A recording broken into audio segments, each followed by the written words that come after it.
Welcome to waves media Telugu.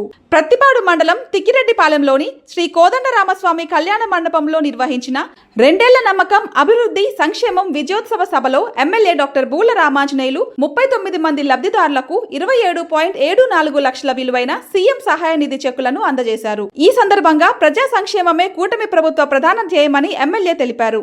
గత 2 ఏళ్లలో ప్రత్తిపాడు నియోజకవర్గంలో 1000 మంది లబ్ధిదారులకు 29 విడతలుగా 11.23 కోట్ల విలువైన సీఎం సహాయ నిధి చెక్కులను పంపిణీ చేసినట్లు పేర్కొన్నారు. కార్యక్రమంలో కూటమి నాయకులు, లబ్ధిదారులు, పార్టీ ప్రతినిధులు పాల్గొన్నారు.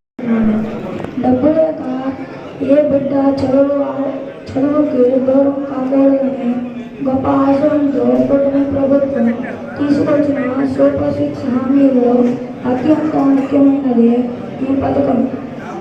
గత విద్యా పథకాల లోపాలను సవరించి ప్రతి తల్లికి భరోసా ఇచ్చేలా జూన్ 2025న ఈ సరికొత్త విప్లవానికి శ్రీకారం చుట్టారు. ఈ పథకం రావడం వల్ల గతంలో ఇంట్లో ఒకరికి సాయం ఉండేది, కానీ మన ప్రభుత్వం తీసుకున్న మార్పు వల్ల ఒక ఇంట్లో ఎంతమంది పిల్లలు బడికి వెళ్తే అంతమంది పిల్లలకు భవిష్యత్తులో వాళ్ళు మంచి ఉన్న స్థాయికి ఎదగాలని కోరుకుంటాను. ఇప్పుడు వీళ్ళకి ట్రిపుల్ సీట్లు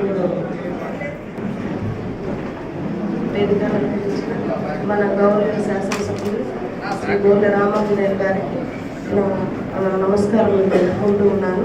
మరి ఈ కలపాడు స్టూడెంట్ మాట్లాడవలసిందిగా కోరుతున్నాను.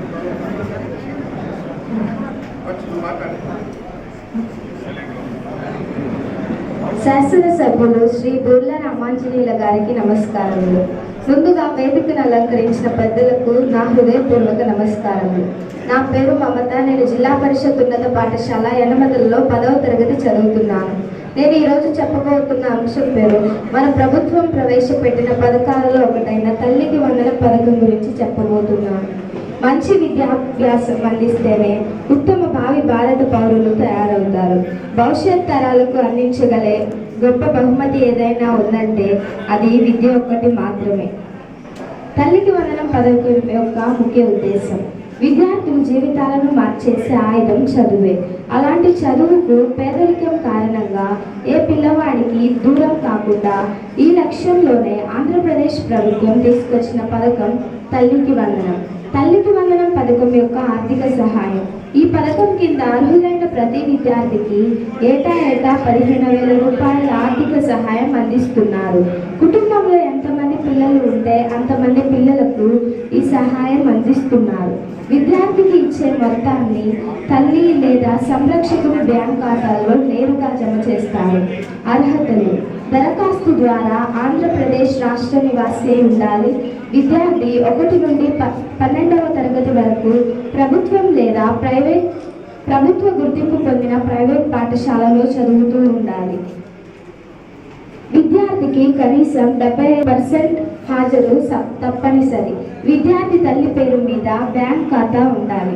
ఈ పథకాన్ని 2025 జూన్ 12న ఆంధ్రప్రదేశ్లోని పాఠశాల పిల్లల తల్లులకు ఒక్కొక్కరికి 15,000 రూపాయల చొప్పున తల్లికి వందనం పథకం మన ముఖ్యమంత్రి చంద్రబాబు గారు ప్రారంభించారు. ఈ పథకం కింద ప్రతి పాఠశాలకు వెళ్లే విద్యార్థికి ఏటా 15,000 రూపాయలు అందిస్తుంది.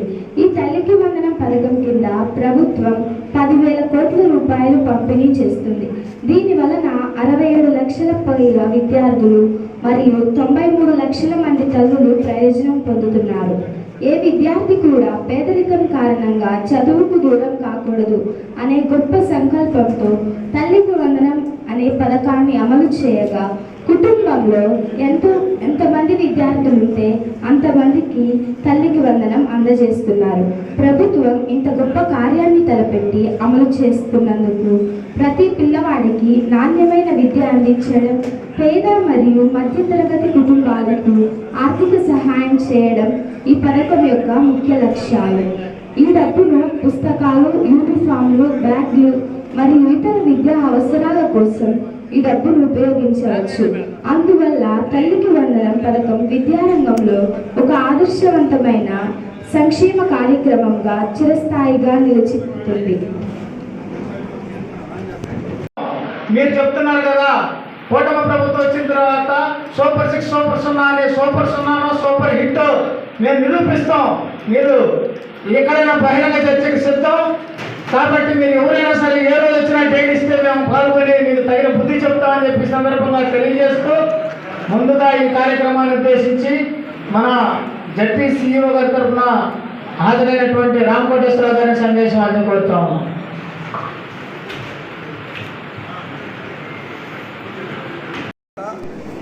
ఈ 2 సంవత్సరాలలో సంక్షేమ కార్యక్రమాలతో పాటు అభివృద్ధి కార్యక్రమాల్ని మరి అదేవిధంగా రాష్ట్రం యొక్క ప్రగతిని దేశానికి చాటి చెప్పేటటువంటి విషయంలో కూటమి ప్రభుత్వం తీసుకున్నటువంటి అన్ని కార్యక్రమాల గురించి ప్రజలకు వివరించాలన్నటువంటి ఉద్దేశంతో సుపరిపాలనకు 2 సంవత్సరాల్లో సుపరిపాలన ప్రజలకు ఏ కార్యక్రమాలు అయితే చేశామో వాటి గురించి వివరించడమే ఈ రోజు ఉన్నటువంటి కార్యక్రమం యొక్క ప్రధాన ఉద్దేశం.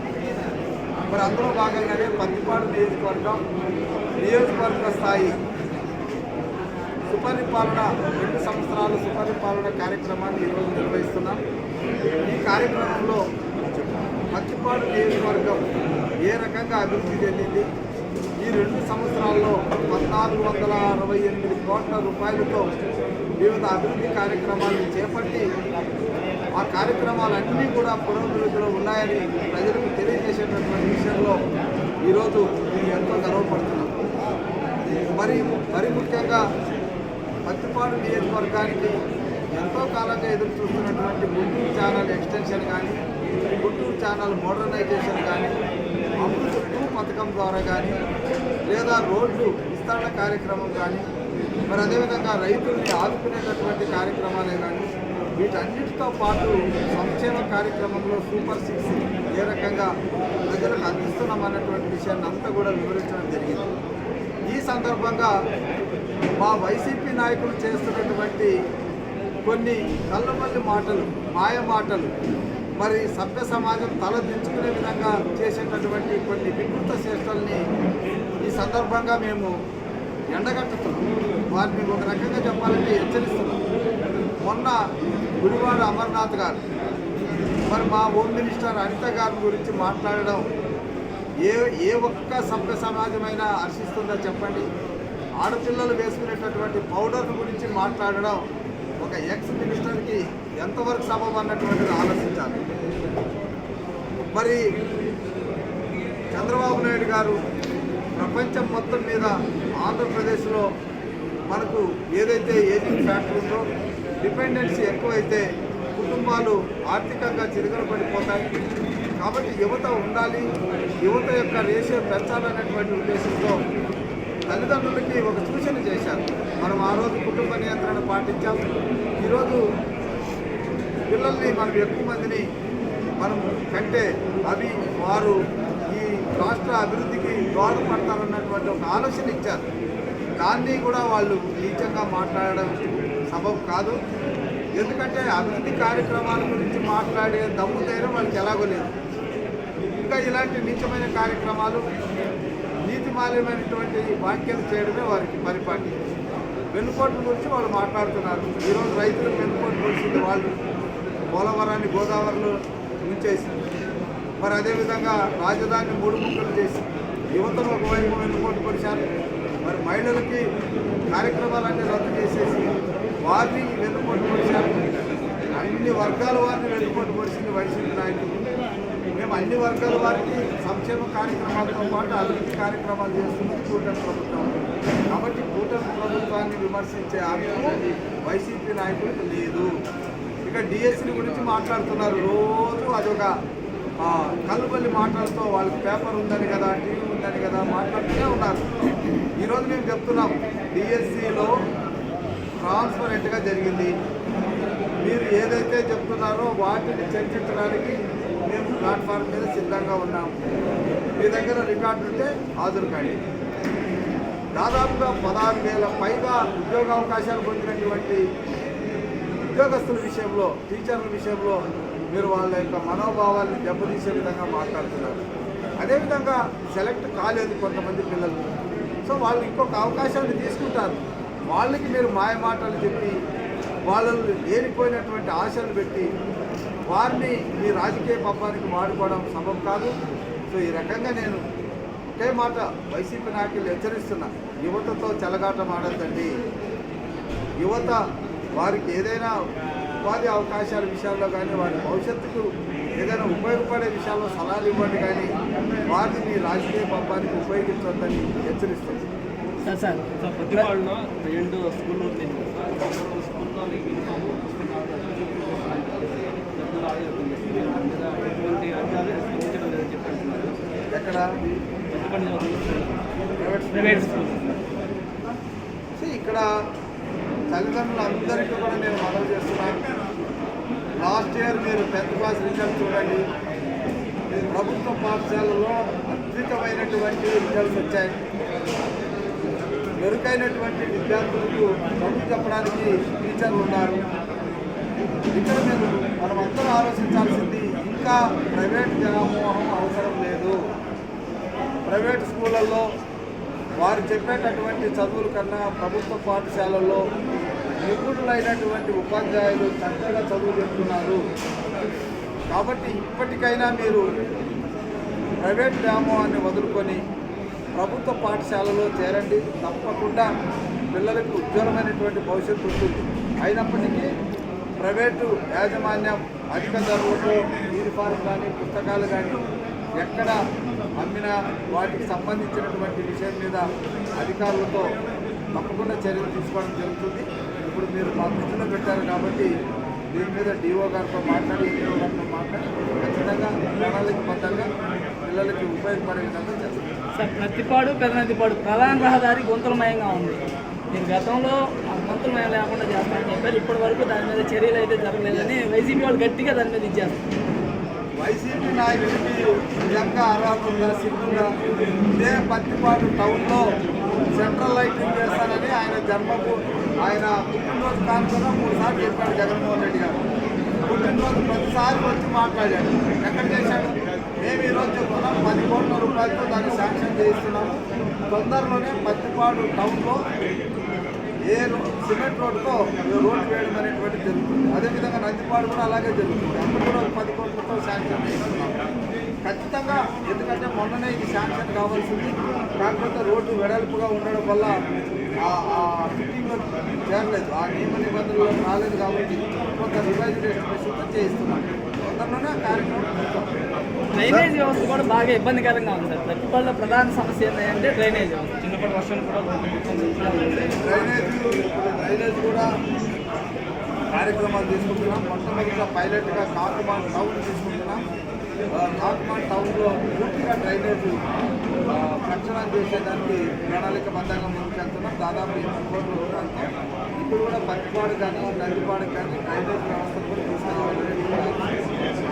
సార్ పత్తిపాడు నియోజకవర్గంలో ప్రైవేట్ యాజమాన్యాలు విద్యార్థులకి సర్టిఫికేట్ లేకుండా వేధిస్తున్నాయి సార్. ప్రభుత్వాలతో మాకు పని లేదు, ఫీజులు మీరు కట్టే తీసుకువెళ్ళాలి, మాకు ఎటువంటి సంబంధం లేదు అని తల్లిదండ్రుల మీద ఒత్తిడి చేస్తున్నారు సార్. ఇది మీ దృష్టికి వచ్చిందా? వస్తే ప్రైవేట్ యాజమాన్యాల మీద మీరు ఎలాంటి చర్యలు తీసుకుంటారు? ప్రైవేట్ యాజమాన్యానికి ఒకే హెచ్చరిక అండి. ఇది తల్లి వందనంలో ప్రతి పిల్లవాడికి డబ్బులు ఇస్తున్నాము. తల్లి అకౌంట్లో పడుతుంది. రేపు జూలైలో మేము తల్లి వందనంలో డబ్బులు వేస్తున్నాము. ఆ డబ్బులు వచ్చిన వెంటనే డబ్బులు కట్టడం అనేటువంటి జరుగుతుంది. అంతేగాని మీరు డబ్బులు కట్టండి సర్టిఫికేట్లు తీసుకోవాలంటే మాత్రం అది మంచిది కాదు. విద్యార్థుల యొక్క భవిష్యత్తు జరగాలని మాడకూడదు. అలాంటి వాళ్ళు ఎవరున్నా కూడా ఖచ్చితంగా చట్టపరమైన చర్యలు 18-19కి సంబంధించి బకాయిలను మేము 2024లో రాగానే ఫీజు రియంబర్స్మెంట్ వేసాము. 23-24కి సంబంధించి ఇప్పుడు గవర్నమెంట్ వేయలేదు ఫీజు రియంబర్స్మెంట్ అని చెప్పి వైసీపీ నాయకులు 4 ఏళ్ళు బకాయిలు పేర్చి కనీసం పిల్లల భవిష్యత్తుని వినాశనం చేసినటువంటి వాళ్ళు మాట్లాడే మాటలు కాదు. రికార్డ్స్ తీయండి. మీరు ప్రభుత్వం దిగిపోయినట్టు ఎంత బకాయిలు ఉన్నాయో తెలుస్తాం. ఇప్పుడు మేము మీ బకాయిలు ఎంతవరకు చెల్లించాం కూడా లెక్కలతో సహా చెప్తాం. ఏదేమైనా అందరి భవిష్యత్తు కోసం పనిచేస్తుంది కూటమి ప్రభుత్వం. ఖచ్చితంగా కూటమి ప్రభుత్వంలో అందరూ సుభిక్షంగా ఉంటారు, సంతోషంగా ఉంటారు. ఫీజు రియంబర్స్మెంట్ రిలీజ్ చేస్తారా లేదనే చెప్పలేదు సార్. ఫీజు రియంబర్స్మెంట్ చేస్తున్నాము, దాంట్లో ఏం ఆలోచన లేదు.